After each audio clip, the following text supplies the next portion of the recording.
Welcome, everyone, to the latest edition of StateScoop's Government Technology Webinar Series, brought to you today by NetApp. I'm your host, Wyatt Cash, Vice President of Content Strategy here at StateScoop, and today we take a look at the whole topic of maximizing the potential of body cameras.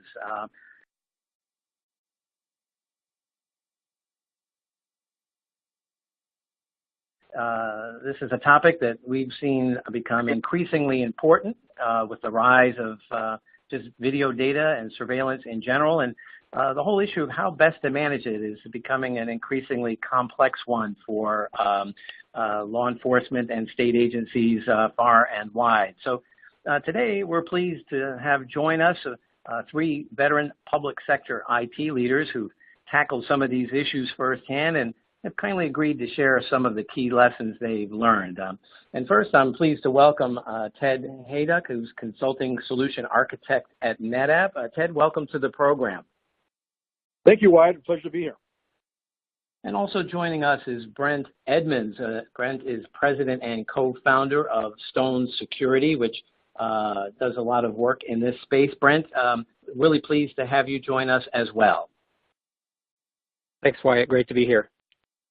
And we're also real pleased to welcome Ryan Strecker. Ryan is a systems engineer for the city of Rochester and its government administration, and he's been working in this area for quite some time. Ryan, we're delighted to have you join the program as well. Thanks, Wyatt. Glad to be here. Happy to share some of our experiences with the group. Super. And of course, I'd like to welcome our audience today. Both those of you who are joining us live and those that may be tuning in to the archived on-demand edition. Before we begin, I'd like to help our audience just get familiar with our console and how they can participate today. On the viewing console, there are a couple of widgets to be mindful of that you can open and adjust in size. Most importantly is the Q&A chat window. We invite our listeners to use that to submit their questions in writing to our presenters during the webcast, and we'll try to answer as many of those as we can, either right after each individual presentation or towards the end of the program. Also, I'd like to alert everyone, you can download a copy of today's entire slide deck by clicking the file in the resource list widget, and if you don't see that on your screen, it should be in your folder icon at the bottom of the window. And lastly, if you've got colleagues that couldn't join us today but would enjoy or benefit from some of the things that we'll be talking about today, you're certainly welcome to invite them to the archived on-demand edition. We'll have that up on our website and it'll be available for the next 90 days when we'll give you more details on that at the end of the program. So let's get started. So, Ted, you have an interesting perspective. You get to work with lots of organizations. Tell us a little bit about what you're seeing in the whole topic of specializing in video surveillance and some of the things that you might recommend to our audience to optimize this growing volume of content that we're all wrestling with. Thanks, Wyatt. I'd be happy to. Being able to be networks evangelist for surveillance in all types of surveillance and video security. We get to look at both fixed surveillance is a global primary focus that we work with, and that gives us the ability to see how different organizations extend and capture video, whether it's in a large corporate environment and it's a city surveillance, police station, or specialty agencies and first responders. Every user has a little bit different needs. They do the same thing almost the same way, but it's a little bit different in terms of how they actually capture that information. And there's differences between fixed surveillance and mobile surveillance. And, you know, what we're going to do is kind of share some insights and what we've seen and what are concerns of folks that are in that environment, right? So I've got for you today to look at an example here of you're going to see a practitioner having a body cam. And these body cams are really what's driving a lot of growth right now in the industry, because it is surveillance, but it's surveillance on a quite different environment. It's very mobile, more so than just the dash cam, and the amount of evidence, the video that they capture, a higher percentage of that becomes evidence. We see in a fixed cameras, it's 1 to 2% of the actual video that is involved in incidents or is kept beyond its normal retention period for further investigative purposes or forensic analysis. You know, a typical capture might be 30 days worth of capturing that data. When you look at dash cams, the retention period tends to be similar, but it's growing because the percentage of the data that is used is generally a little bit higher than fixed surveillance. It's in the 2 to 3% range.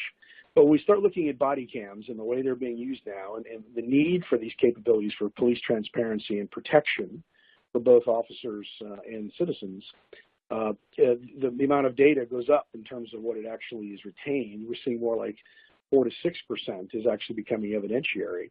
And this example right here that we're seeing on screen is a typical view of a practitioner. He has a weapon unholstered and he has a suspect, in his field of view, and he's, engaging in, a police action, right? Now, I come from South Florida, so, whenever a weapon in Florida is unholstered, paperwork follows that, right? So that's some type of incident. So in this case, what we look at is the different type of cameras can be used in different kinds of ways, whether it's on your chest or whether it's on, the head or the shoulder. But it's looking from the first person evidentiary capture of what that practitioner or what that officer was seeing within the field of view that the camera can capture. And it's important to try and match the field of view into the officer's zone of focus, right? The human eye can see a very wide field of view because you have two eyes. When you actually are on task and you're involved in moving towards an objective, you get tunnel vision, right? So you're focused on what's in front of you, and that's kind of what these cameras are designed to do, to give that after-action report capability. What I'll call your attention to is in the weapon he has drawn is a semi-automatic weapon. Whether it's a 9mm, 10mm, 40 caliber, or 45, it is a handgun. What it is not is it's not a bazooka, and it's not a flamethrower or a rocket launcher. You're using the appropriate tool for the appropriate job, right? And in this case, cameras are the same way.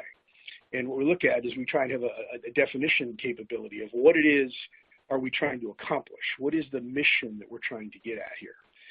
And that mission would be, looking at the objective in terms of, what am I looking at? The Department of Homeland Security has determined that, 40 pixels per foot, or the density of the image, in terms of what I need to see a face, right? So if 40 pixels per foot is good enough, we encourage agencies, and what's happening now is that there's measurement going on. How much picture do I need at my target objective to accomplish the mission? And if I want to go beyond that, you can, but you're not necessarily accomplishing a better mission. So if we look at the picture on the left-hand side at 40 pixels per foot, that's a relative capability in terms of what you could see with image clarity. If you get better in the 60 pixels per foot, the image gets better, but between 60 and 100, there's not a lot of measurable difference to the human eye at that particular density level. So if you go beyond what is necessary, it doesn't necessarily help you accomplish your mission. Yeah, you can see it farther away, but the whole purpose of the body cam is to capture the interaction with a citizen in that 10 feet and under area. It's more the 6 to 8 foot zone of influence in terms of what we're actually capturing.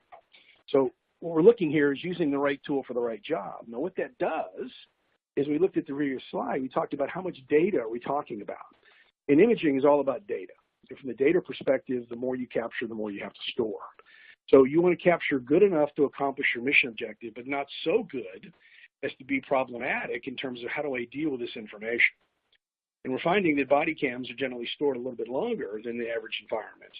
And when you look at it, looking at more of a chart that I provided for you here, it's giving you the ability to see, between 20 and 30 pixels per foot, the images are kind of fuzzy. Not necessarily would accomplish that mission objective. If you go with Department of Justice and Homeland Security guidelines, at 40 is kind of a minimum. The 40 to 60 range accomplishes what you need. But if a vendor is telling you need 1080p, full high def, body cam capture coverage, your mileage may vary. Test it and make sure it's accomplishing your mission, because the difference is between about 800 megabytes per hour and 2.5 gigabytes per hour. That's 4 times more data, right? So you want to be able to use just enough to accomplish the mission without too much, right? And then we turn around and we look at what customers are really looking for today is not just one particular environment. We're looking at the environment for you folks to be able to, or the customers are asking for more complete solutions, right? And we talk about complete solutions. It's really an architectural play in terms of, everybody has some degree of fixed surveillance. and we're looking at an environment that you capture some kind of information, and it's controlled by a server that has a policy engine to it. And then you've got, a way to manage it and a way to store it. But, if we could have a unified environment where we could have a centralized, capability or shared infrastructure. If you're already capturing video of one type, it makes more sense if we want to move towards an environment. Can I have my mobile cams? Can I have these new body cams all share the same basic resource? Because the workflow is very similar.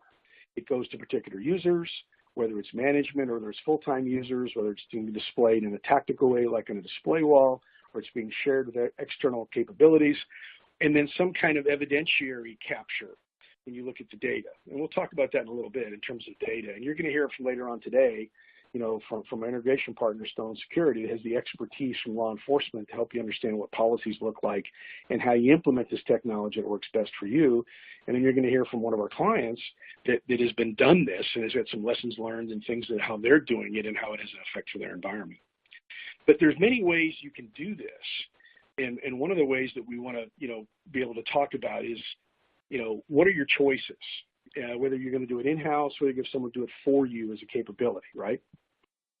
Now, you should be seeing a slide here that talks about data lifecycle costs, and that gives you the ability to understand the difference between buying something in-house and having it worked within a service provider. The Department of Justice tells you that in their CJIS requirements that a third-party practitioner for an agency, you can use them in whatever capacity you feel is important. But it is still the agency's responsibility for all of the rules being followed. And it's very difficult sometimes to look at the cost of what it takes to do that in a cloud-based service, and that's what a lot of body cams are doing nowadays, and even some surveillance systems versus doing it in-house under your control.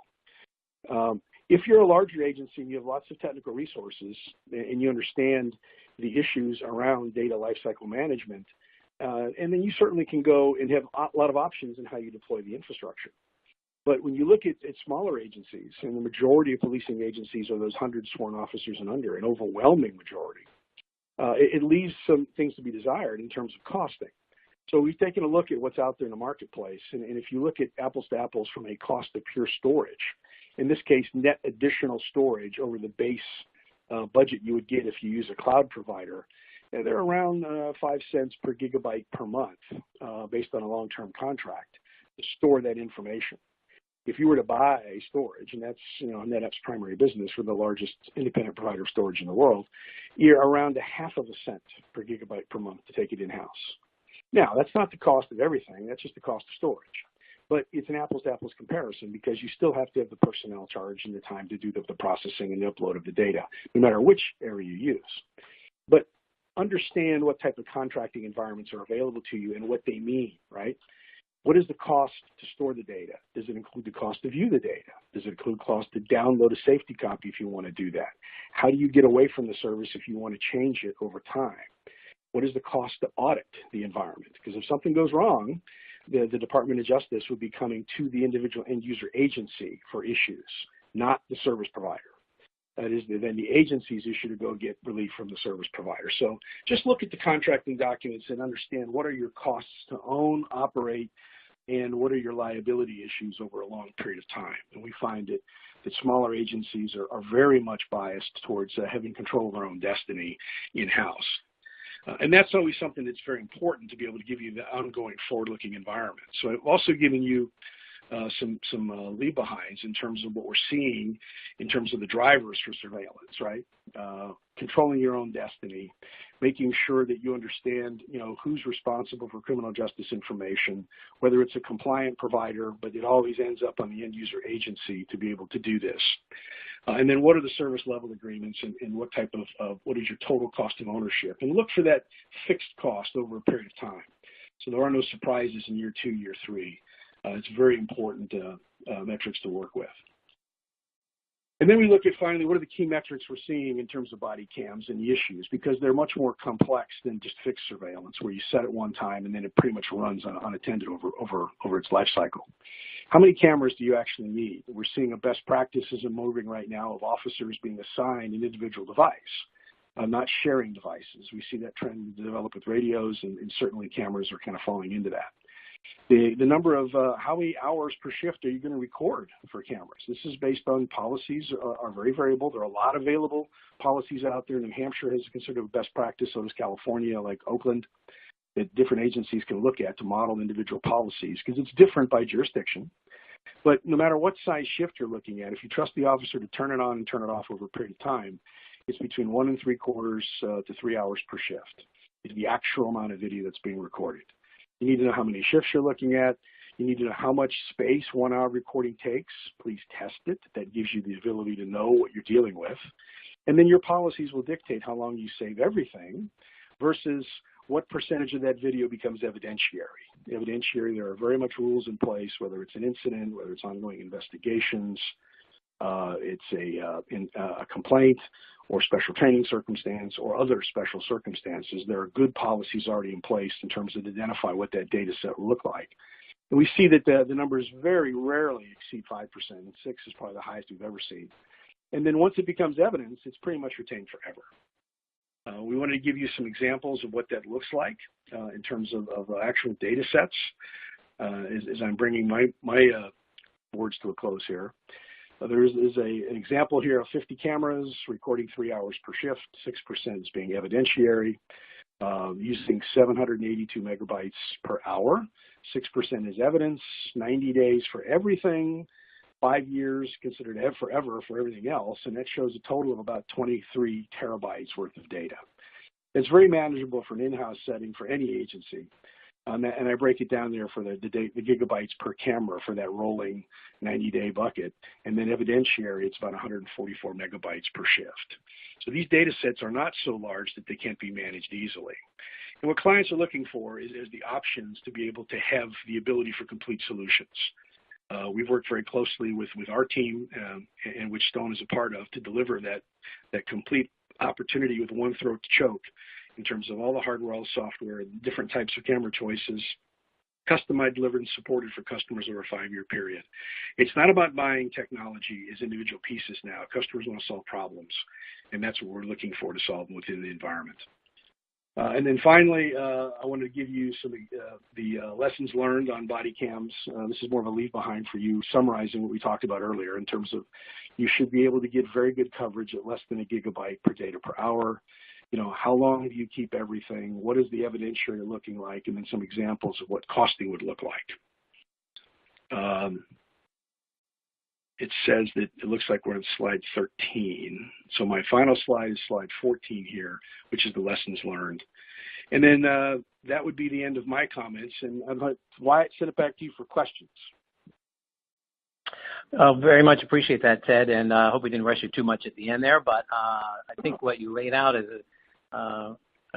both a great example of doing the math, but also really understanding the kind of scale that's necessary to consider when managing all this. So this was, I think, a great primer, and I thank you for that. So with that, I'd like to turn to our next guest. Brent Edmonds is currently president and co-founder of Stone Security. For those of you who may have read his bio, it's interesting to note he served as a special agent at the U.S. Secret Service prior to his current job, but kind of has a unique insight into both physical and digital security. Brent, tell us a little bit about sort of what you see from your current perspective in the market and maybe some of the lessons that you could share with our audience. Yeah, absolutely. Thanks, Wyatt. As you mentioned, you know, we do come at this with a little bit of a different angle than maybe some others, not just from a technology angle, or even just from the angle of being a security integrator or provider of the technology. I, having worked at the federal level, had some experience, but not as much as my brother, who's also been a key member of the company. And in its development, he spent 21 years in local law enforcement, and in fact currently serves as the Director of Communications for Emergency Communications for the state of Utah. So these issues of body-worn cameras and video surveillance in general, you know, in public safety have been, you know, something that we've had a lot of experience with and come at from definitely from a law enforcement mindset. So just to give you, a little bit of who we are and where we come from, you can see a little bit of my bio information, nothing too exciting there. But as we move on a little bit about the company, on the next slide, just give you a little bit of, once again, where we came from and how that applies to the conversation today. We've been doing business now for about 10 years, and the entire time focused, from the very inception on IP-based, more of the cutting-edge technology. The only analog systems really that we've dealt with are in bringing them onto IP networks. So, our experience led us down a path of, staying on top of the latest technologies. 10 years ago, believe it or not, IP video was kind of just emerging. And we made some strong partnerships there in the beginning, as you see, under our industry recognition, some of the biggest players in the market, Milestone Systems, along with Axis Communications, in the world of fixed video surveillance, which is where we, once again, kind of cut our teeth and got our start in the security industry, is where we've, had a ton of experience and been recognized for our work and our leadership in that segment of the industry. Having said that, how that applies to the conversation today in a couple of ways. One is in that, body-worn cameras are, in a lot of their own ways, kind of an emerging technology, and companies like ours are finding ways and looking for ways, and in the future, I think, as Ted alluded to, we're going to be finding ways to integrate those cameras into, existing systems like a Milestone platform, for example. There's already some camera companies that are integrating with those types of systems, and we think we'll see more of that. And having that type of interface that allows you to manage your, both your fixed video surveillance at your jails, at your city halls, at your libraries, whatever the case may be. A lot of our clients, run the gamut of video across all of those, and body-worn cameras has typically been separate. And by the way, that's still the case for the majority of installations, and probably be a little bit of time before that changes. But we're definitely looking at that and helping to be a driver in that direction, and we hope to be. On the next slide, you'll see arguments in favor of instituting video programs, and there are many. There really are. We've got, I think, a fairly well-established narrative in the country now that it's not a matter of if you need body-worn cameras, but when are you going to implement them and how are you going to implement them. Legislators are starting to enact laws requiring their use, and there have been a few good studies already produced. We've got enough experience in the marketplace and in the industry to see that there are a reduction of complaints, use of force incidents are down, public trust can be increased by the use of these videos. Honestly, obviously, some of these can be, I think, hotly debated. I don't know that there's a bigger hot button issue in the country today, honestly, other than maybe the current election that's going on, than body-worn cameras, police interaction with the public, and it's a serious problem. And I don't think anybody pretends to have all of the answers, but we do have strong evidence, and we believe, at least from our experience as well in real life, that body-worn cameras can be a protection for the cities, the municipalities, the law enforcement officers themselves, as well as the public if implemented properly. And there's just lots of good reasons to figure it out. And I guess, the second point I wanted to make on the last slide was that it's not as hard as many people make it sound. We work with clients that get a little bit off track or confused with different solutions that are offered to them. But what Ted was able to show you today and what you can do with on-premises storage is something that we believe very strongly is a very viable option. Cloud services can be as well, and almost every solution that we're familiar with can offer that.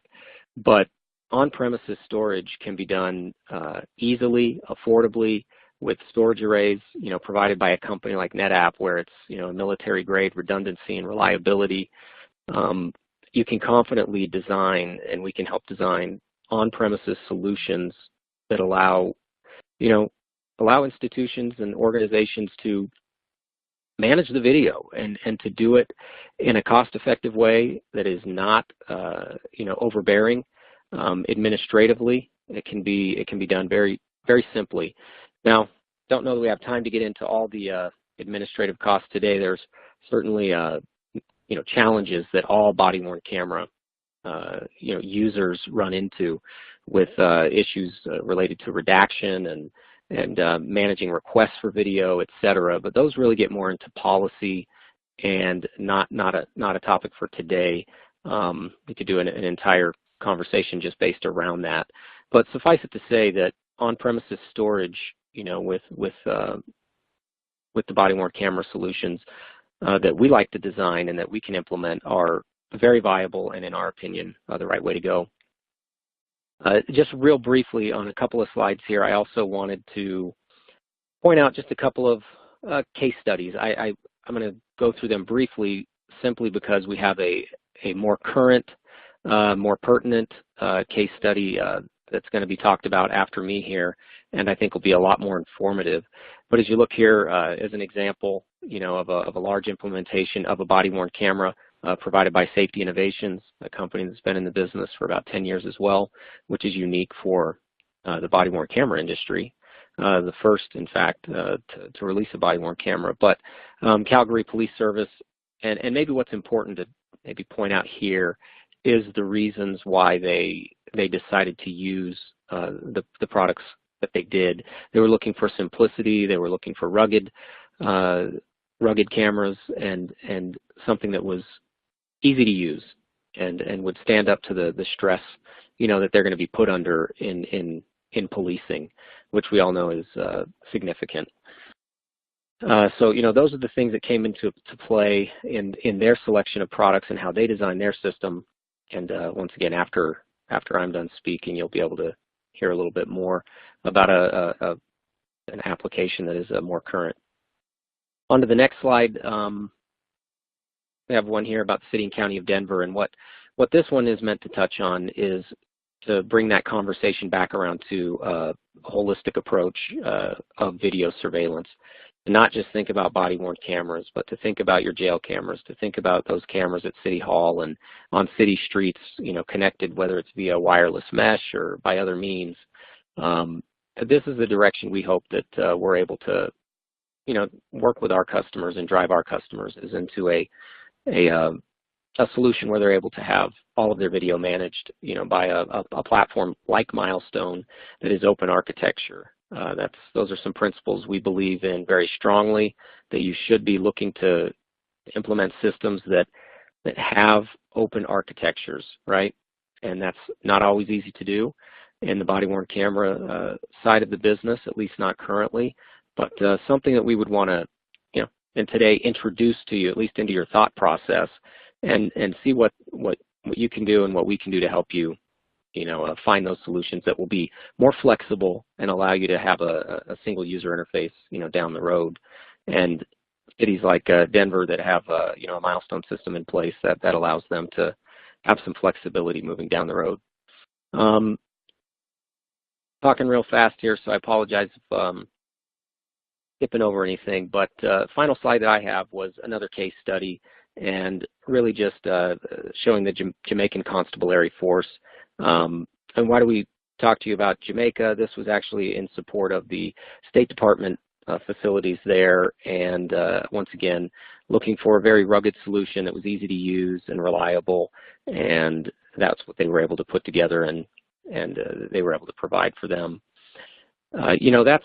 That's kind of a summary of what we do and who we are, and hopefully some of those ideas that have been shared are helpful to you. And don't want to take any more time away from the case study. I think that's probably what a lot of you are interested in hearing today, but happy to take any questions, Wyatt. Super. Brent, thank you, and appreciated several of the points you made, and have a couple of questions, but we'll double back with you in just a moment.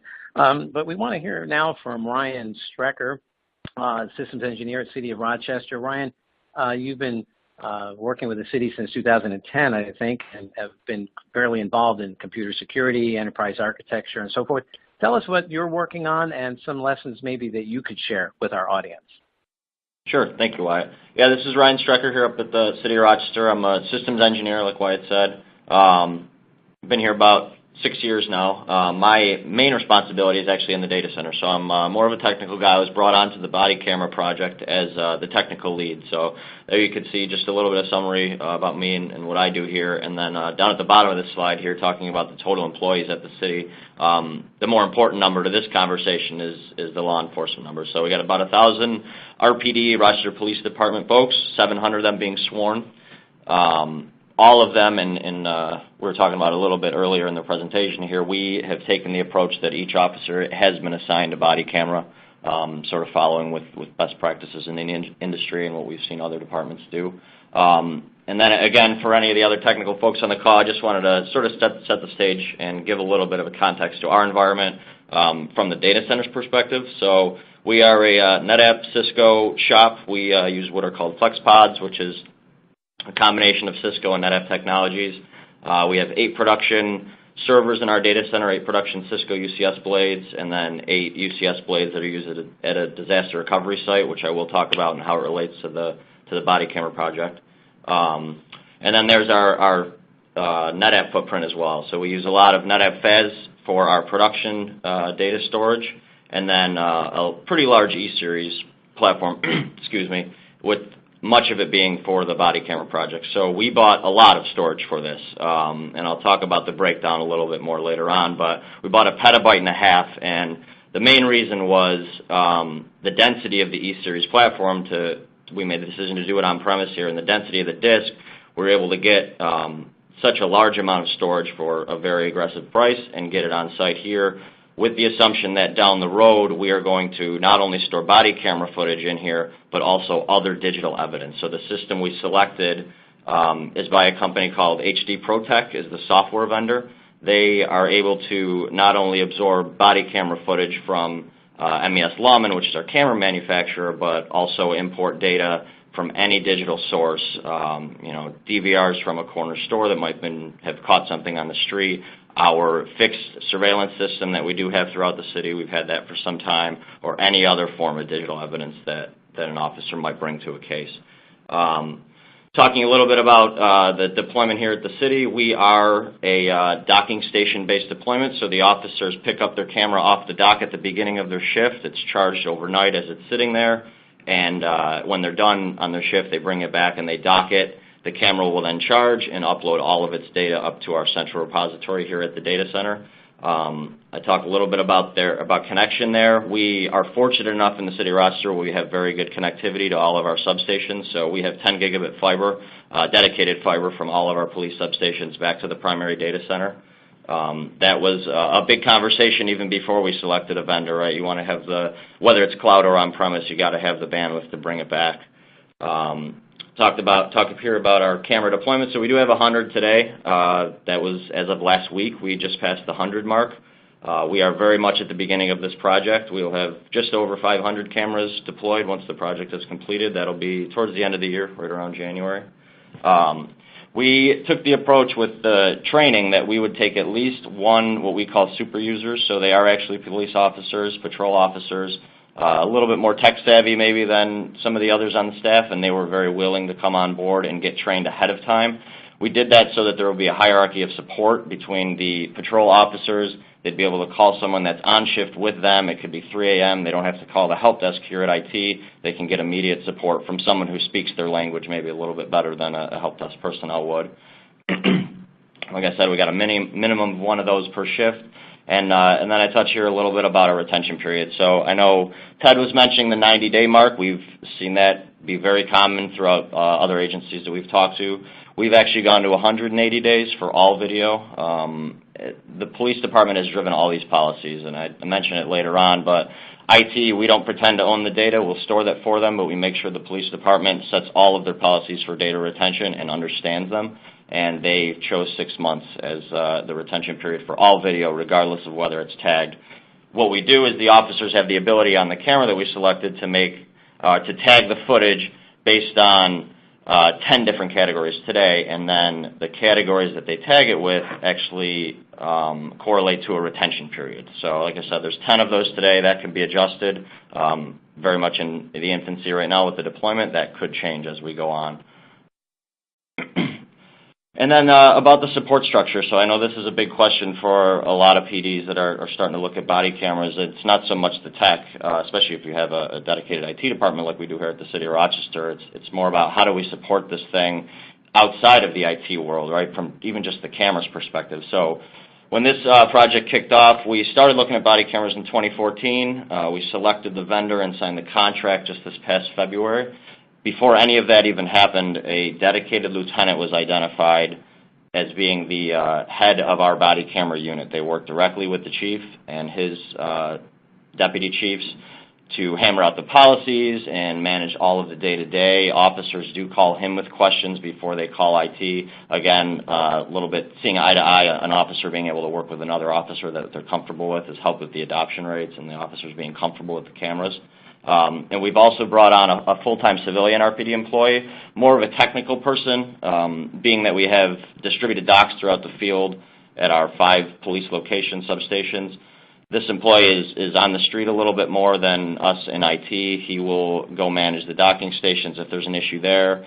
Has an IT background, which is very important, so he can use our remote management tools to remote control those docking stations. Officers can also call him directly if they have any issues.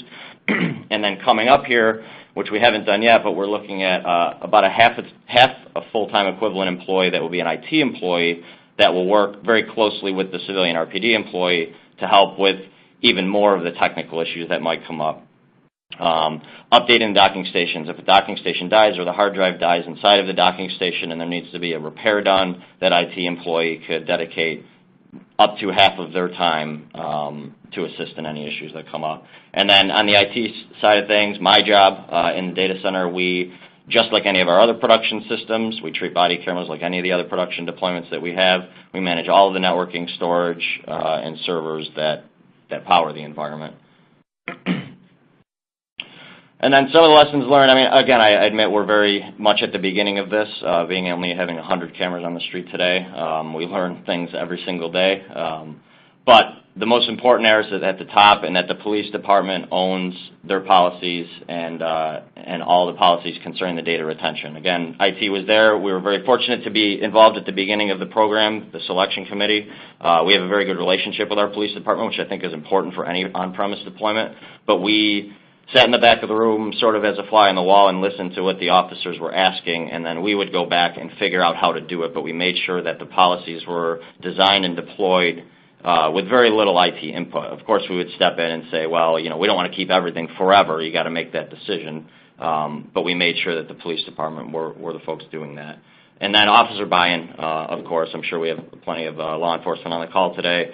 The officers were involved from day one with us. We brought them in even at the selection committee. So some of the folks that were more interested in it, just asking questions, what do you guys think about body cameras? You know, take note of that and then bring them in for the demonstrations. Allow them to get their hands on the camera, drop them, stand on a chair, throw it on the floor, whatever they wanted to do. We even put some in the freezer to make sure that they could stand the frigid temperatures of upstate New York. But just the overall idea of them being involved from the beginning was very important. And then not to underestimate the time involved making the software fit. I mean, it's a customized off-the-shelf application, but it's going to have to fit your organization, and every organization is different, mainly around policy, getting the settings tweaked just right. Just something that comes to mind that was very important to our officer safety in their eyes was by default the camera has a little red light that blinks on it when it's recording, which is great in most cases, especially in daylight, but the immediate feedback was that is basically a target. We need to turn that light off. That was a few-day process to work with our vendor to get a firmware update to make sure that that light didn't turn on. Again, that's just one quick example, but something that myself as an IT professional would have never thought about. So having an officer on board from the beginning was important there. And then Ted mentioned this too as far as the quality goes.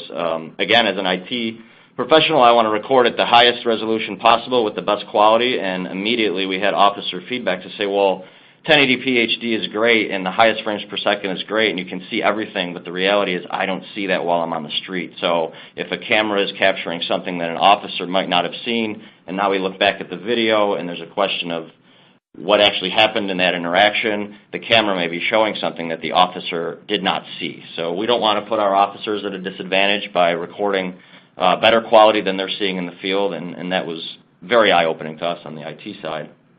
And then the flexibility of the camera, the hardware itself, the mounting, things like the mounting bracket, where does the dock for the camera mount in the car? I mean, very logistical questions that really didn't come up until we got our hands on the camera. You got to allocate time for those things because it does take time. We actually had to go back to the manufacturer and get a different dock manufactured for us to fit our deployment. So to have that time built into the project is very important, and for the public, because it's always going to be a very public deployment, for them to understand the timeline of the project, I think is important. Again, things I mentioned, the lights on the camera, the recording sound, that was another one. The officers at the time did not want any sound to be made while the recording started, but we've actually changed that. So now when the recording is started by the officer, who in our deployment does have control over when the recordings are happening, it will say, I think it's a beep, and then there's an audible recording sound. Initially, we had it it was repeating that sound every minute, 30 seconds to a minute, and we've changed that because it was distracting to the interaction. So the idea here is that there needs to be flexibility within the product that you choose to make sure it's not very rigid from day one, and that the camera manufacturer and the software manufacturers are willing to change with you. And then this is more from an IT perspective. If you're going to host on-premise, right, what questions do you ask as an IT department before you even go out and buy your first disk or your first server? And for us, it was a lot of the same idea or the same questions that we would ask for any standard on-premise deployment.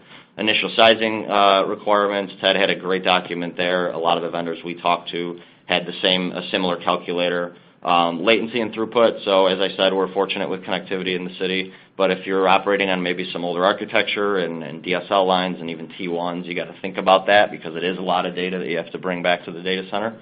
Anticipated data growth rate, that's of course important. You want to make sure you have at least enough to keep a few years out. You can always grow the on-premise storage array, but you don't want to be strapped from the beginning, especially because a lot of these purchases are based on grants. Bandwidth requirements, very similar to throughput and latency. And then backup and recovery. So we have a DR site today here at the city. We're working with a local university to bring our data over there, but 1.5 petabytes of storage is not cheap to replicate on the other end, and that's a lot of bandwidth that you'll require to move it over there. So we worked with our police department and our chief to come to an agreement that we'll actually send anything that's tagged as an evidentiary beyond that 6-month period will be backed up to our disaster recovery site. We also do backups 4 times a day. We have a 6-hour recovery point objective for the body camera data. That is for all data today. As that data footprint grows, we may dial it back to only backup evidentiary data. But as I said, we only send evidentiary data over to the DR site, not everything that's recorded. So if there was a disaster in our primary data center, there's an understanding that we could potentially lose the untagged data, which for us is 180 days, 6 months.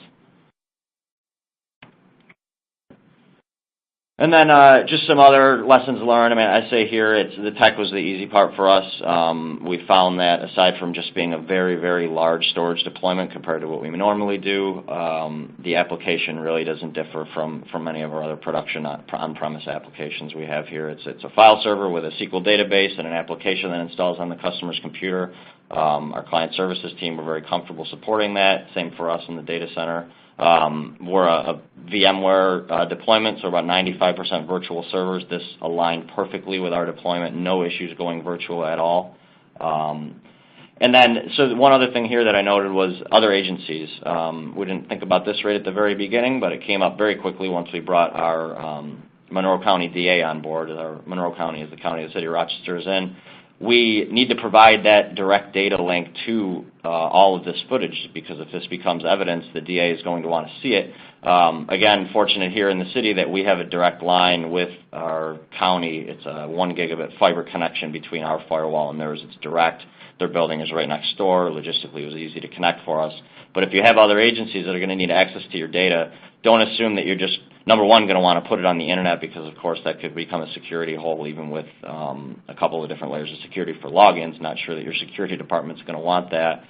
But it is a lot of data. So if you're going to be moving things in and out of your network, you have to make sure that your internet uplink is sufficient if people are going to be pulling that footage in and out for you. The amount, again, it's very early here. We only have 100 cameras out there, but for about 2 months now. The average for us is right in line with what Ted mentioned, about 3 hours of video per officer per 8-hour shift.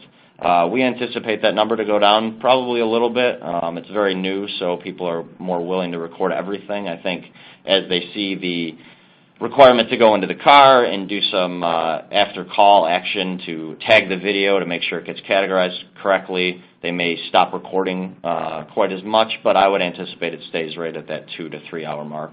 And then for us, we've been very transparent with the public. The Rochester Police Department holds meetings during the selection process. They were holding meetings in the community a couple of times a month to hear input from people that live in the city. What do they think about the body cameras? What do they want to see? Any questions that they might have? And I think that has helped us. It's a very public project for us.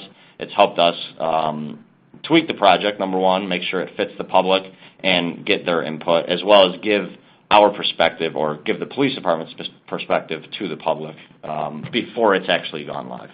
So that's been very successful. Here I give my contact. Any of you guys that would want to reach out to me, feel free. I'd be glad to answer questions. This is very new to us, as it is for, I'm sure, a lot of you guys. We're learning stuff, like I said, every single day. Just a couple of weeks ago, we had our first case where we had to post 4 video clips to YouTube. That's something that our police department has never had to do before. So, again, every day something new comes up, both on the IT side and the police department side. And then I'll throw it back to Wyatt for any questions. I'm glad to answer now, or like I said, contact me through email.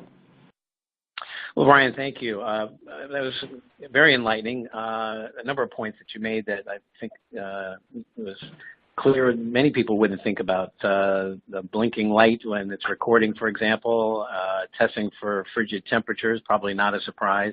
But one of the ones that I'd like to ask you about has to do with you talked about tagging, and we imagine, police work has a lot of paperwork. Now it sounds like we have a lot of digital tagging to do with the video. How did you go about deciding or working with the police departments to do the discipline of tagging videos, and how do you deal with the volume that each of these officers probably has to deal with every day? Sure. So the main challenge was the technology side of that.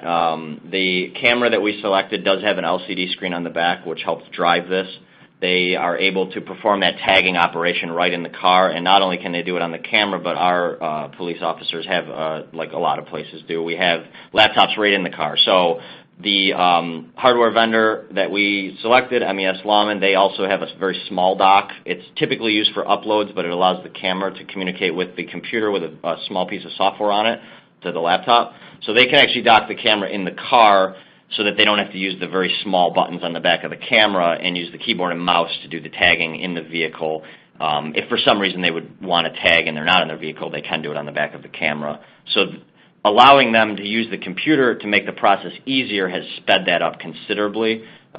We have very little pushback so far with the tagging. It assists the officers because, as you said, there's a lot of paperwork involved. When they go out and generate a case report, they need to note all of that information in the case report, and if the video is tagged properly from the beginning, it stops them from having to go back and find the video in the archives and pull it up and figure out when it was recorded and what the CR number is.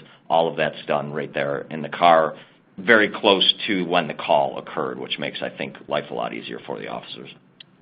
Sounds like it. Now, you also mentioned, I believe, that there are, 10 different tags that generally are in use. And you mentioned the fact that some of these videos may be needed for evidence. Can you just describe a couple of the other categories that officers might be having to consider?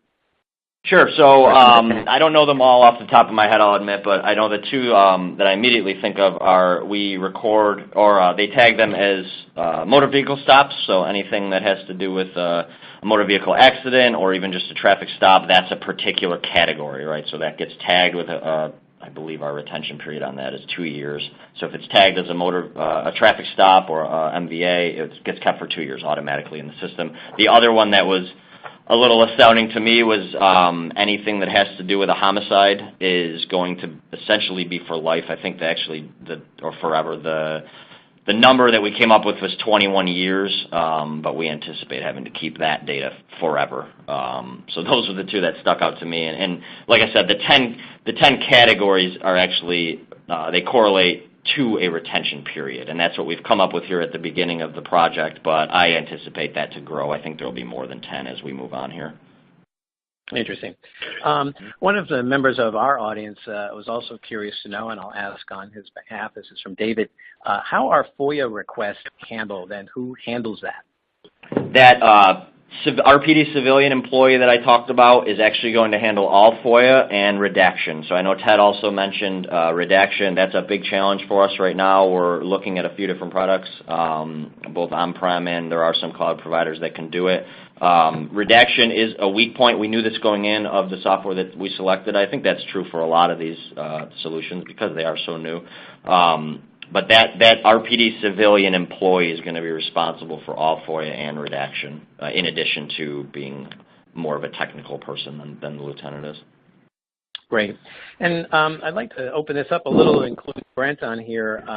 Brent, I think you had mentioned that it's not just about body camera surveillance video, but the growing volume of videos from street cameras, courts, and so forth. And so I'll ask you, Brent, first, and then like to hear Ryan's comment as well.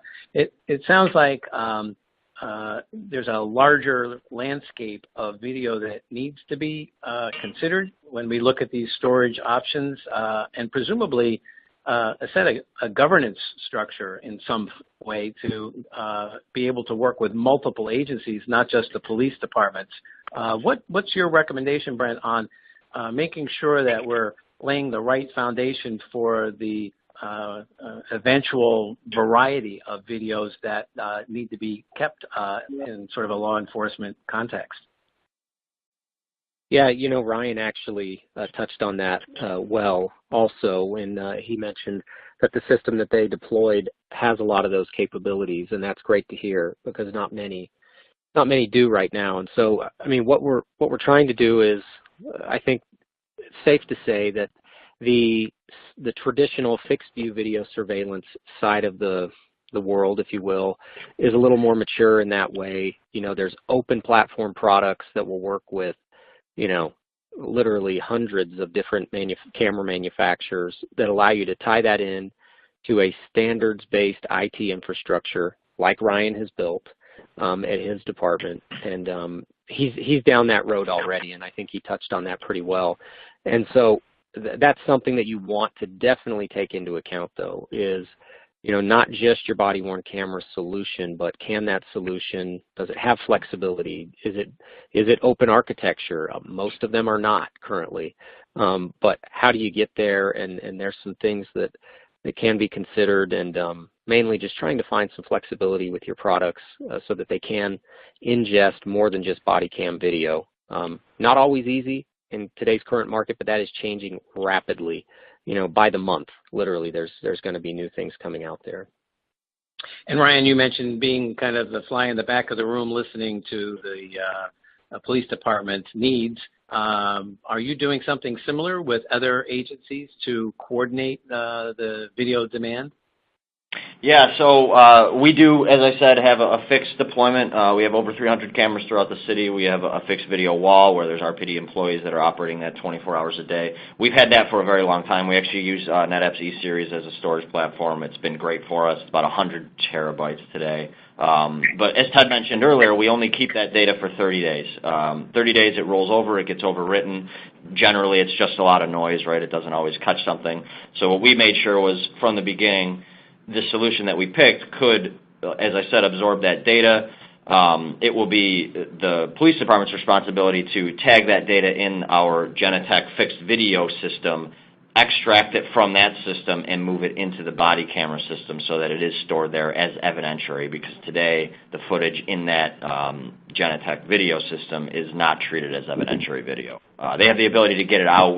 Today, our process is they burn it to disk if it needs to go to the DA's office or be kept for longer for whatever reason. But future state for us will be they'll be able to hopefully quickly and easily move it out of that system and into our body camera deployment.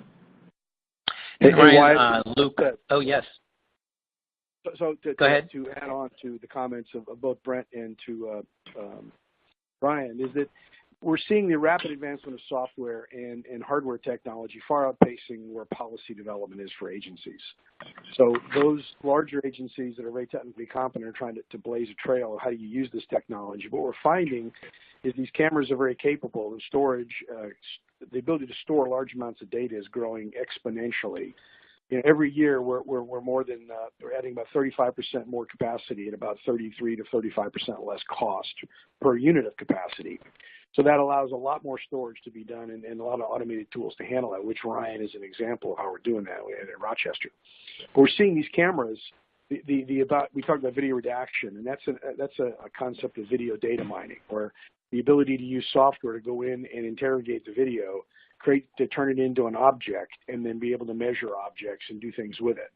Same thing is happening with audio.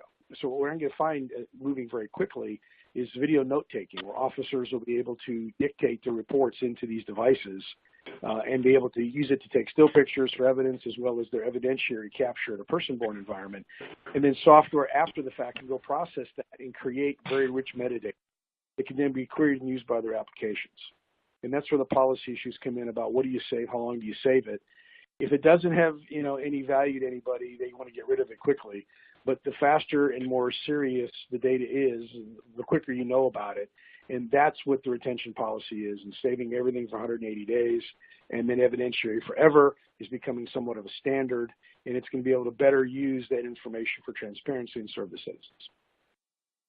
Appreciate that. So we have a question here from Thomas from Ontario County who asked, I think, an interesting question that probably a lot of our audience faces. He wants to know if public defenders, for example, don't have access to an FTP site for video playback.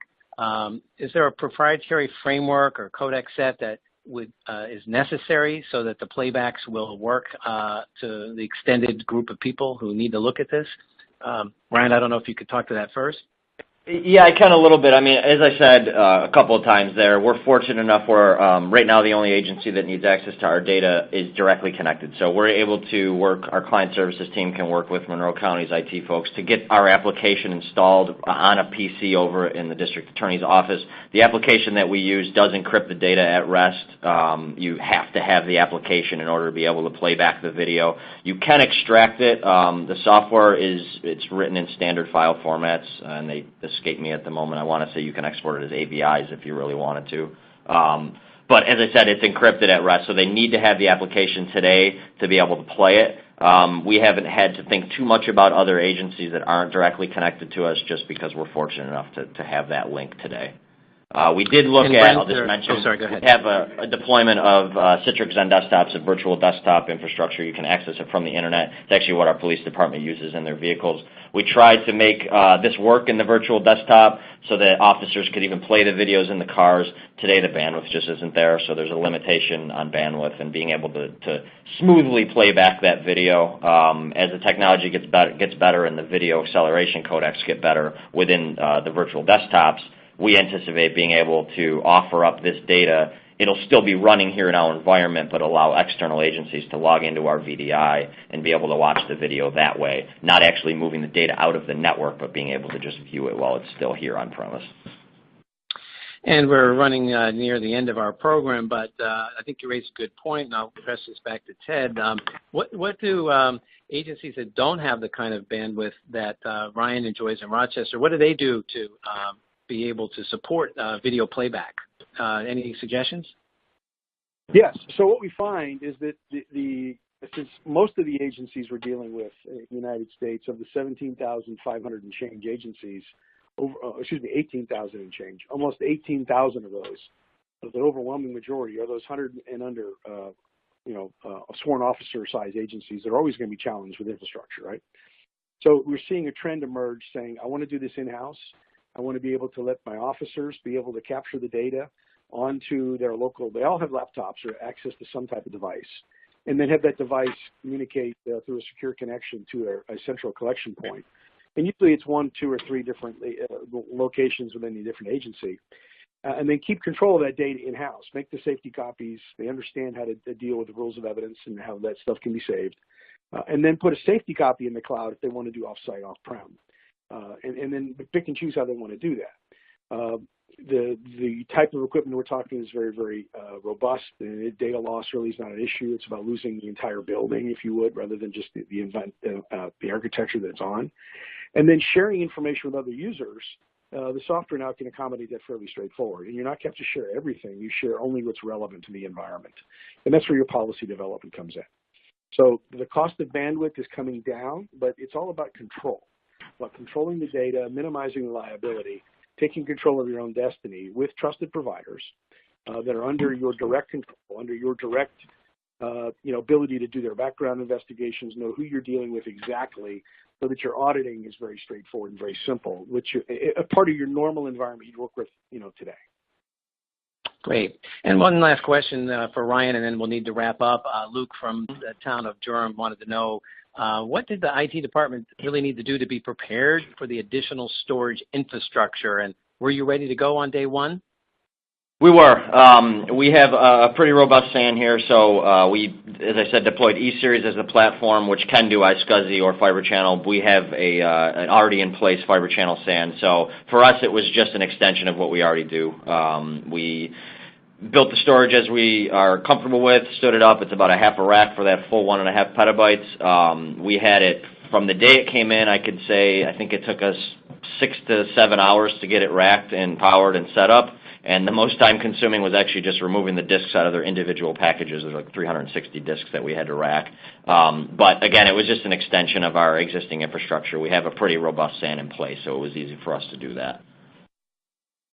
Well, appreciate that. And I'm afraid that's all we have time for today.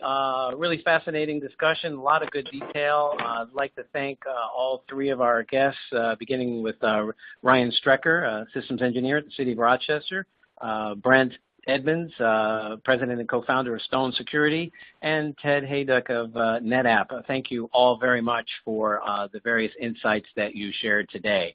And, of course, I'd like to thank our sponsor today, NetApp, for making this program and all of its content possible. And, of course, we'd like to thank all of our guests for visiting with us today on this StateScoop webinar. Again, just a reminder, you can download all the slides on the console that you have in front of you. And, again, if you have colleagues that would benefit from some of the great details that we shared today, just use the email link that you received when you registered, pass it along, and your colleagues will be able to watch the program. It's free, and it'll be available for the next 90 days. So on behalf of all of us here at StateScoop and Scoop News Group, the parent company, puts out a variety of educational webinars on all things technology in the public sector. We want to thank all of our guests for tuning in today, and we'll see you soon next time. Thanks for being with us.